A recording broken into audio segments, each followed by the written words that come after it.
예, 눈물 많은 공감의 사람이란 제목으로 하나님 말씀 증거하도록 하겠습니다. 유다서 배경을 보면 이 메시지의 핵심이 뭔지를 알겠죠. 1세대와 2세대 사이에 있는 사람들 향한 말씀입니다. 그러니까 요한 3서, 1, 2, 3서와 차이점은 뭐죠? 거기는 요한이 90세가 넘었으니까 1세대는 다 죽었습니다. 순교하고 죽고 그냥 요한사도 하나 남고 나머지는 다 2세대들이에요. 그러니까 2세대들에게 신앙의 계승을 위해서 주시는 말씀. 그러니까 뭐 신명기적인 시각이겠죠.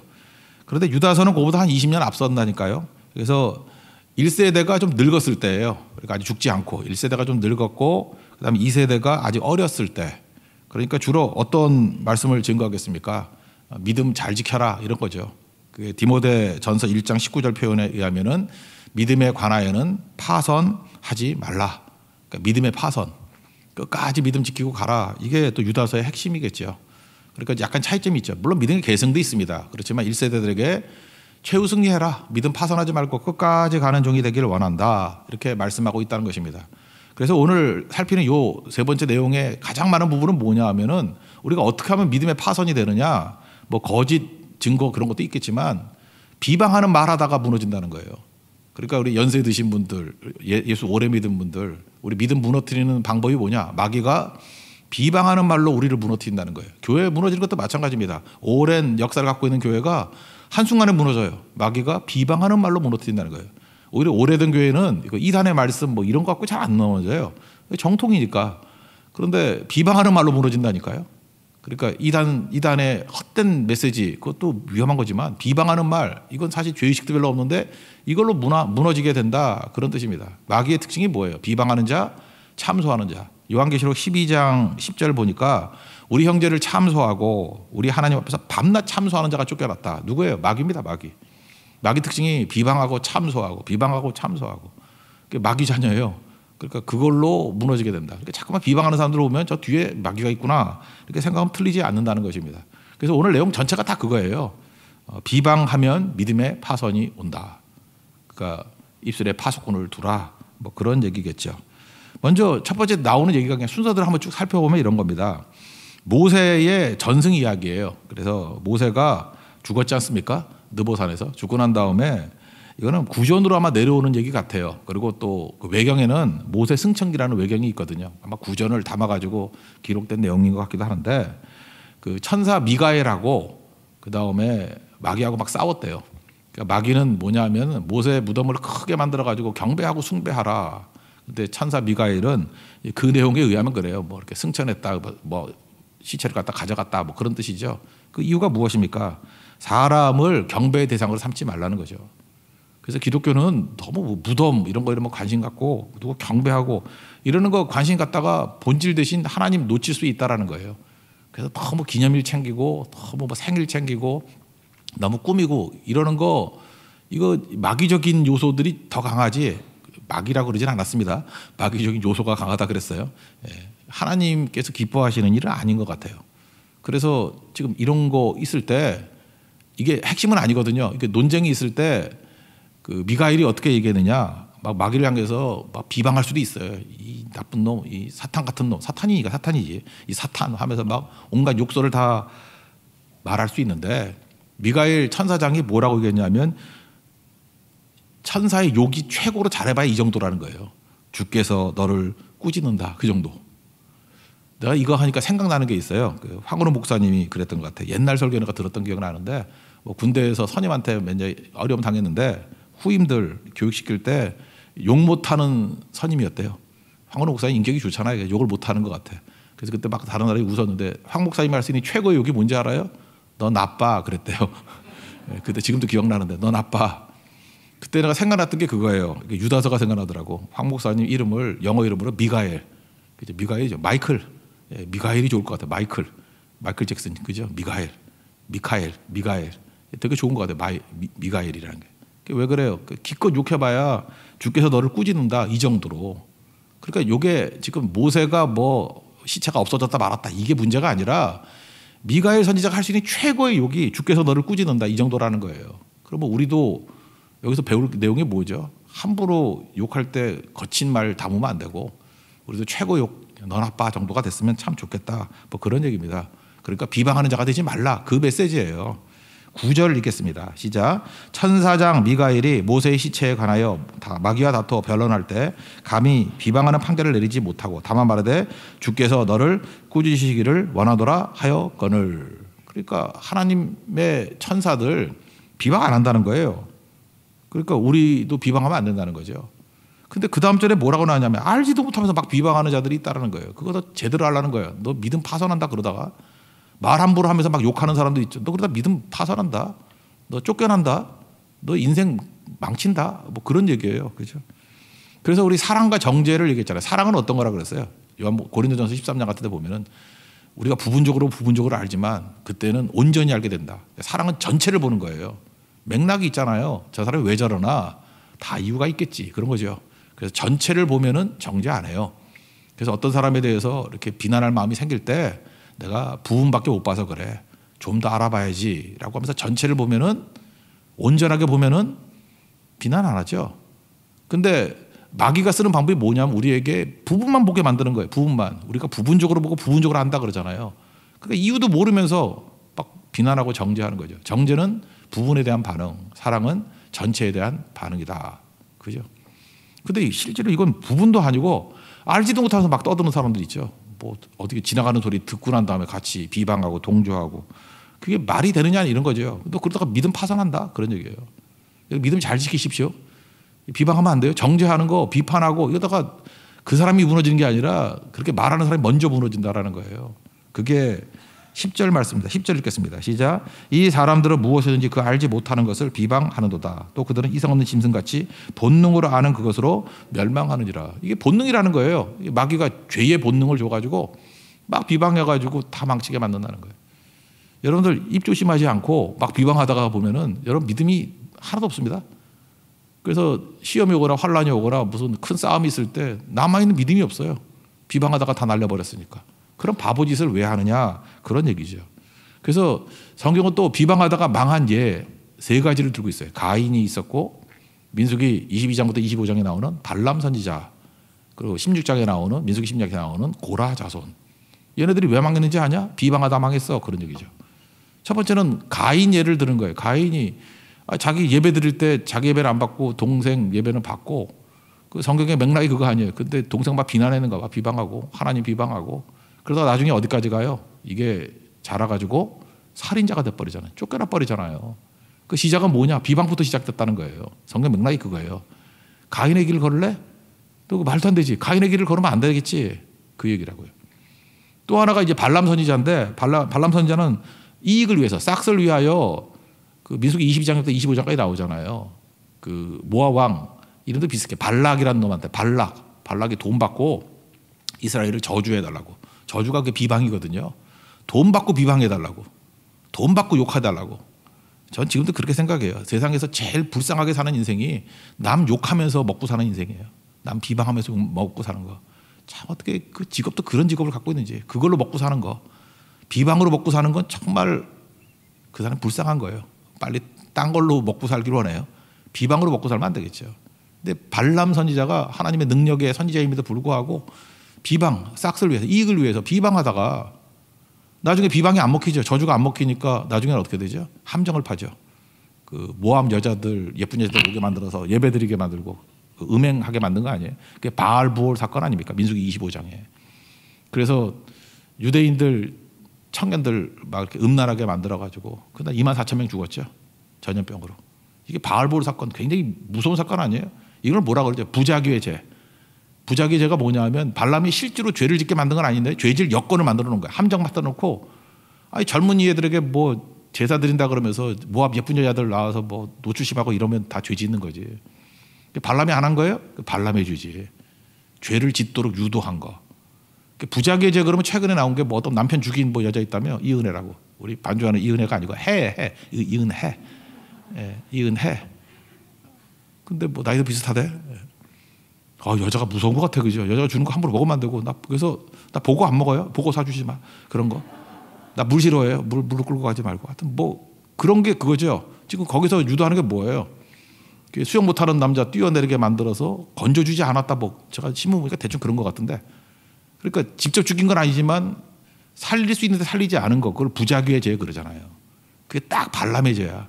내가 언제 죽였어 그러는 거라고. 근데 실제로 유도를 다 하는 거지. 죄짓게, 망하게, 넘어지게, 함장 파놓고 글로 가자고. 그게 발람의 죄라고요. 왜? 이익을 위해서. 그 다 뭐예요? 비방이죠. 비방. 발람 선지자 최악의 선지자 아니에요. 이거 망할 놈이죠. 망했죠. 망했지. 그다음에 고라 자손 얘기가 나오죠. 민수기 16장에 나오는데 고라 자손의 특징이 뭐예요? 그 모세에게 대들었죠. 그러니까 반역이죠. 너만 뭐 하나님께서 리더십이 있냐? 그러면서 반란을 일으켰죠. 그때 하나님께서 서라 그래놓고 누가 진짜 하나님이 인정하시는 종인지를 봐라. 그러니까 하나님의 익명, 하나님의 발령 없이는 움직이면 안 되는데 자기 멋대로 막 반역하잖아요. 그죠? 그래서 막 모세를 비방하고 지도자 비방하고 그러다 땅 갈라져서 다 죽은 거 아시죠? 땅 갈라져가지고 그 집안 사람 고라선 다 죽어버렸다고. 세 가지 예를 드는 거예요. 비방이 얼마나 무서운지 아느냐? 비방하다 여기서 가인같이 될 사람 누가 있어? 가인같이 망해. 발람같이 되고 싶은 사역자가 누가 있어요? 발람같이 망해. 그 다음에 고라같이 될 사람이 누가 있어요? 땅 갈라져서 다 죽어버렸는데 고라같이 망해. 그 얘기죠. 그러니까 비방하는 게 무섭다라는 거예요. 우리 믿음의 파선이 일어나고 무너지게 되는 길이다. 읽질 않았네. 11절 읽겠습니다. 시작. 화 있을 진저 이 사람들이여 가인의 길에서 행하였으며 삭슬 위하여 발람의 어그러진 길로 몰려갔으며 고라의 폐역을 따라 멸망을 받아도다. 그러니까 비방이라는 게 얼마나 무서운지 알겠죠. 이거 좀 보조하기 위해서 비방하면은 첫째 저주가 딴 사람한테 가는 게 아니라 나한테부터 먼저 오잖아요. 시편 109편 17절 18절 보니까 이거 해석할 수 있는 중요한 구절이에요. 시편 109편 17절 보니까 그가 저주하기를 좋아하더니 저주하기 좋아하는 사람이 있죠. 그것이 자기에게 임하고 저주하기 좋아하는 사람 다 자기에게 임해요. 왜 파이프같이 저주가 나를 통해서 가니까 내가 저주가 머물잖아. 축복하기를 기뻐하지 아니하더니 맨날 축복 기뻐하지 않고 이게 비방하기를 좋아해. 복이 그를 멀리 떠났으며 있던 복도 다 없어진다는 거예요. 그러니까 비방하는 거 좋아하면 안 된다는 거예요. 그 다음 18절 그 다음 절입니다. 또 저주를 옷 입듯 하더니 그냥 온통 옷 갈아입듯이 저주만 해. 저주가 물같이 그의 몸속으로 들어가며 그러니까 침수된다는 거예요. 저주가 자기 몸에 이렇게 젖어버린다는 거예요. 옷 입고 들어가면 다 젖죠. 그러니까 저주로 젖어버리는 인생 그리고 기름같이 그의 뼛속으로 들어가느니라. 그러니까 기름이 절어버린다는 거예요. 무서운 얘기 아니에요? 비방하면요. 상대에게 가는 거 아니에요. 내가 죽는 거야. 내가 물속에 침수되듯이 저주에 침수돼 버리고 뼛속에 기름같이 저주에 절어버리는 인생이 된다. 그런데도 뭐 불구하고 비방하겠느냐. 그 정도들 보면 그래요. 망하는 이유가 외부에서 오는 거 아니에요. 다 지 입이 망하게 만드는 거지. 비방하면 망합니다. 비방하면 망합니다. 비방하면 믿음의 파손이 옵니다. 명확한 얘기 아니에요. 그걸 지금 말씀하고 있다라는 것입니다. 그래서 이것도 또 이제 뭐 에녹서라는 게 있거든요. 외경에. 거기에 뭐 인용을 했다 그러는데 14절 같은데. 근데 그 내용은 뭐 구전이죠. 구전. 거기 그런 얘기죠. 뭐 내용은 에녹이 중요한 게 아니라 그거예요. 이렇게 함부로 완악한 말하면 심판받고 정죄받는다고. 그러니까 심판이 반드시 있습니다. 뭐 이미 심판 받은 거죠. 그 내용 한번 읽어볼까요? 15절 16절 읽겠습니다. 시작. 이는 무사람을 심판하사 모든 경건하지 않은 자가 경건하지 않게 행하 모든 경건하지 않은 일과 또 경건하지 않은 죄인들이 주를 거슬려 한 모든 완악한 말로 말미암아 그들을 정죄하려 하심이라 하였느니라. 16절 특징입니다. 시작. 이 사람들은 원망하는 자며 불만을 토하는 자며 그 정욕대로 행하는 자라 그 입으로 자랑하는 말을 하며 이익을 위하여 아첨하느니라. 원망, 불만, 정욕대로 자랑하는 말, 아첨. 이 뭐 이런 말을 엉터리로 마귀 같은 말을 하다가 망한다 그런 얘기죠. 그러니까 말이 중요한 거죠. 말이. 갑자기 보니까 노노 생각나네. 노노에서 구이경지 오렐 구자예요. 오렐 구자 이렇게. 모르겠다. 오렐 구자를 모르면 모르는 거지. 간단하다네. 오렐 구자 구지 경지. 나 이게 되게 중요하다고 생각해. 특별히 옛날에 그 주례할 때마다 많이 이런 비슷한 얘기를 했는데 오래 사귈수록 구지 오래 사귈수록 구지, 구이, 오래 사귀어서 구이, 경지. 함부로 대하지 말라는 거죠. 공경하라는 거죠. 이거 뭐 친구 사이도 그렇고 부부 사이도 그렇고 그렇지 않습니까? 오래되면 막 대하죠. 편하니까. 제일 어리석은 인생이에요. 그죠? 오래 지나면 지날수록 말 함부로 하면 안 되고 그래서 이렇게 부부 사이도 자꾸 무시하고 그런다 그러면 나중엔 존댓말 쓰세요. 이렇게 말로 험하게 하다가 이게 어려워지는 거예요. 옛날 양반들 다 존댓말 썼잖아. 그러면 함부로 못 해요. 그죠? 또 좀 친해지면 다시 또 말로 타가 또 문제가 되면 또 말이 무서운 거거든. 말 함부로 하면 관계 다 깨져버린다고요. 그래서 구의, 경지. 친구 사이에도 그렇죠. 너무 친하다고 말 함부로 하다가 진짜 싸움 나요. 오히려 존경하는 말, 덕담하는 거. 그죠? 되게 중요한 거죠. 가까울수록 함부로 대하지 않는 거. 그거죠. 사랑한다 그러고 존경한다 그러고. 그죠? 이게 되게 중요한 거죠. 이게 말로 다 무너지게 된다. 이건 세상 사람도 알잖아요. 노노스 공자님도 알고 있는 얘기인데 이걸 모르고 무너지면 안 된다. 핵심은 이겁니다. 믿음의 파손이 되지 않기 위해서는 비방하는 말 버려라. 오히려 축복과 은혜, 감사하는 말 그거 해야 된다라는 것입니다. 그래서 여기서 끝낼 수도 있는데 좀 이제 확장해서 좀 적극적인 얘기를 했으면 좋겠어요. 적극적으로 공감과 동정이 있는 사람이 되길 원한다. 그런 거죠. 그 이사야서 42장 8절 보니까 하나님께서 원하시는 게 나와요. 나는 여호와라 그게 내 이름이다.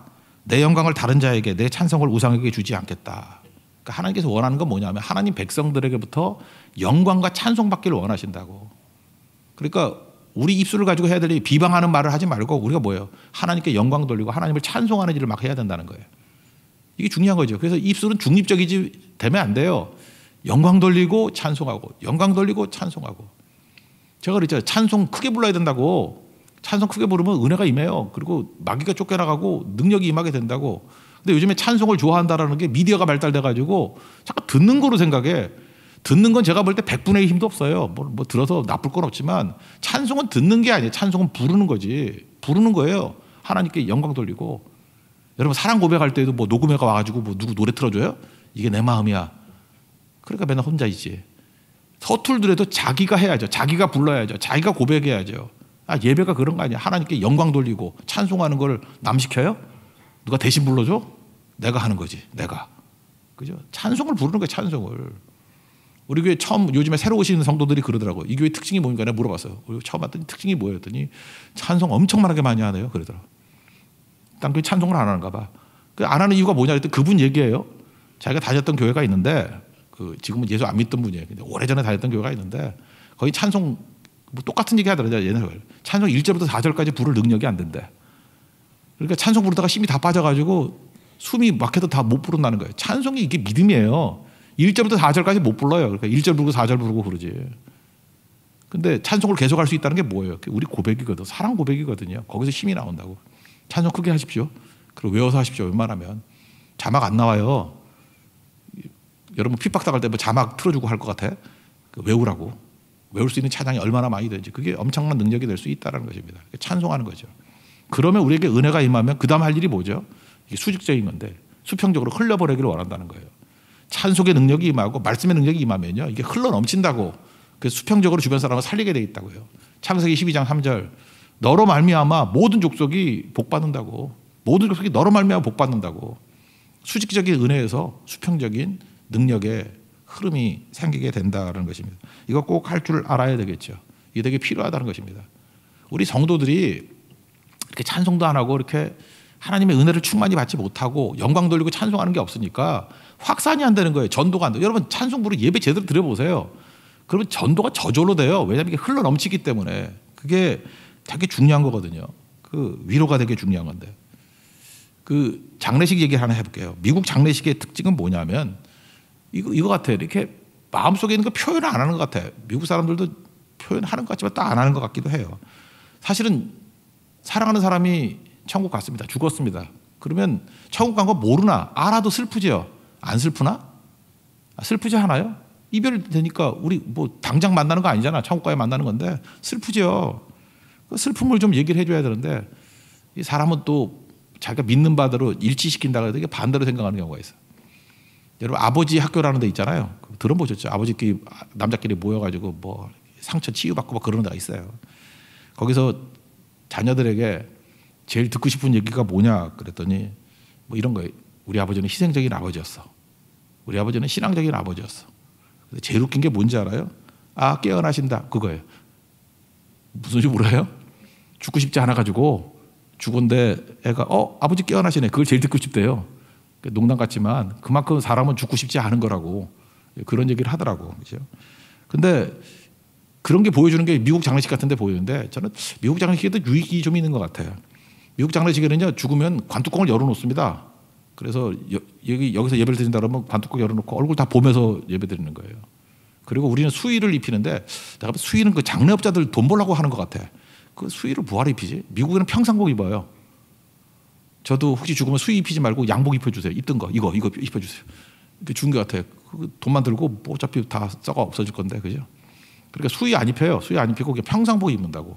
그리고 거기 이제 장례업자들이 와가지고 주로 하는 게 목사가 안 해요. 거기 그 화장해요 얼굴 메이크업 한다고. 그래서 이게 빨갛게 돼 있어가지고 돌아가신 분인데 살아있는 사람이 자고 있는 것 같아요. 그거 참 좋은 것 같아요, 그죠? 그러면서 그 예배 메이크업도 하고 예배 드리고 막 그런다고. 나쁘지 않죠, 그거. 여기까지 제가 찬성을 하겠어요. 근데 이게 너무 지나쳐가지고 막 장례 예배 드리는데 장례 예배 제목이 셀러브레이션이야. 천국 갔다고 천국 가는 뭐 축제. 그건 좀 너무하지 않나? 천국 가는데 왜 축제야 그게?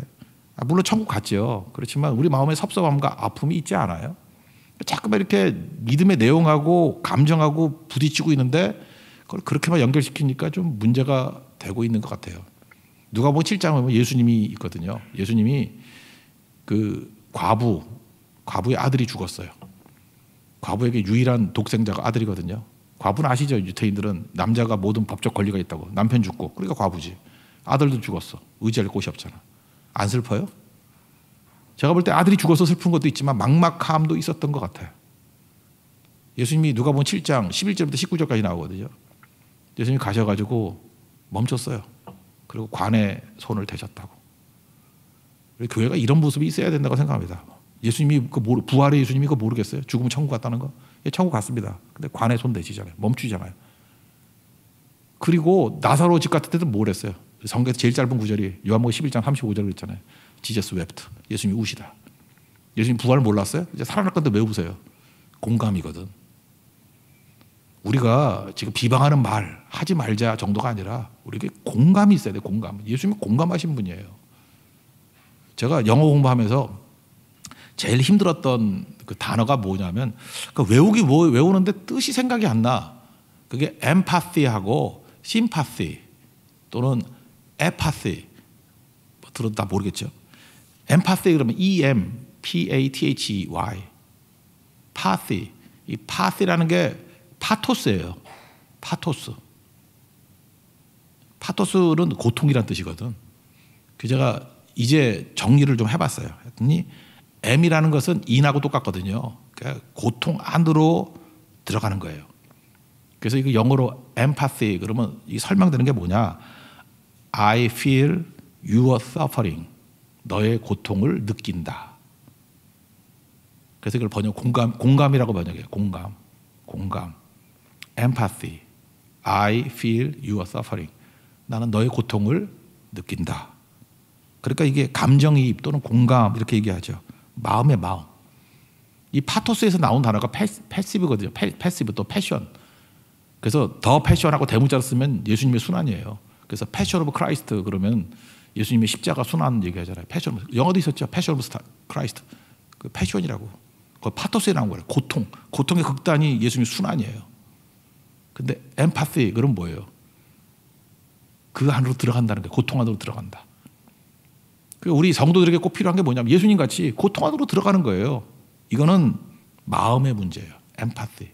그러니까 성도들의 마음에 같이 슬퍼하는 마음이 있어야 돼. 엠파시. 아프냐? 나도 아프다. 그 엠파시예요. 엠파시.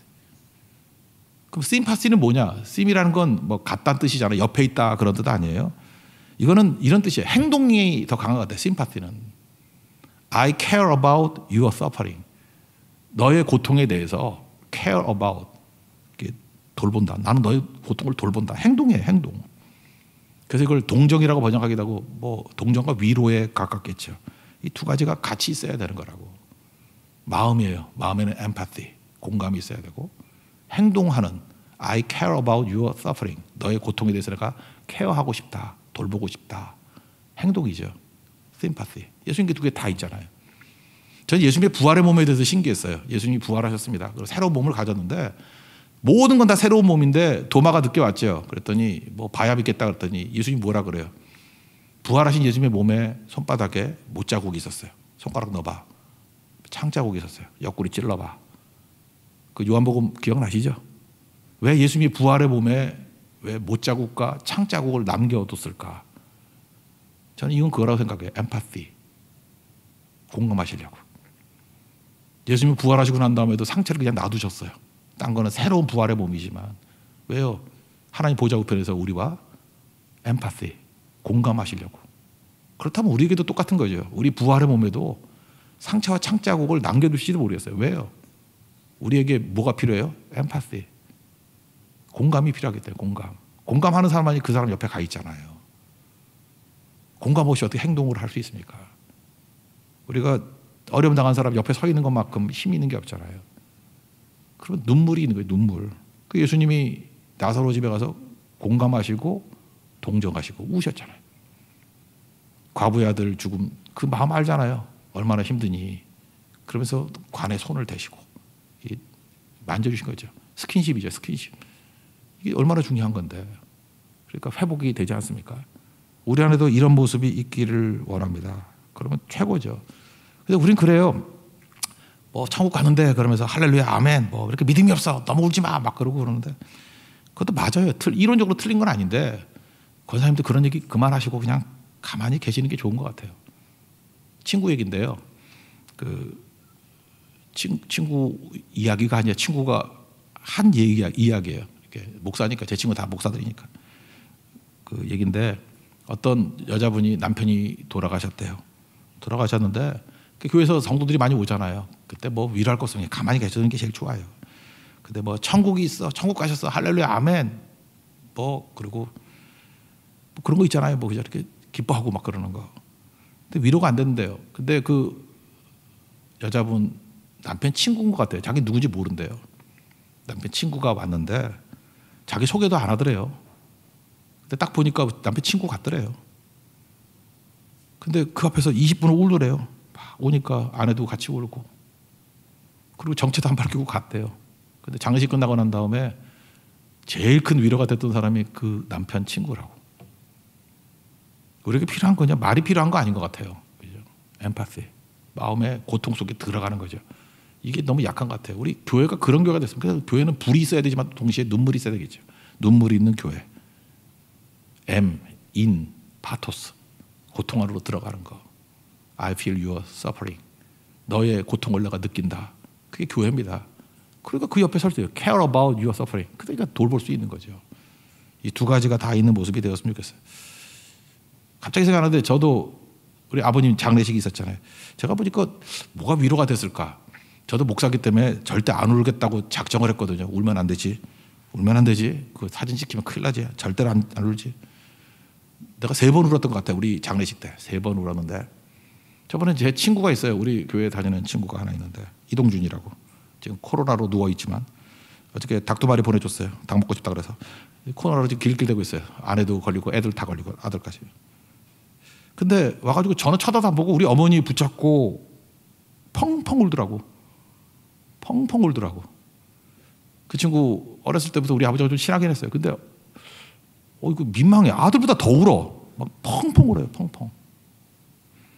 그래서 저도 눈물이 나더라고. 그때 내가 그 친구 때문에 울었어요. 아, 이 자식이 어디 와서 잠깐 이렇게 눈물을 흘리나. 우리 어머니도 울고. 지나니까 그때 생각이 나는 것 같고요. 또 하나 생각나는 여기네. 조금 전에 율동했던 어디 주리가 조문하고 난 다음에 절 보고 울어요. 자기 어머니 천국 보낼 때도 안 울던 애가. 울었겠지. 근데 쟤도 독한 애거든. 저하고 똑같아. 기질이 비슷해. 우는 모습 안 보이려고 그러는 것 같아. 눈이 마주쳤는데 울었어요. 그래서 내가 나도 모르게 울었네 그때. 그거죠. 같은 자녀 심정이죠.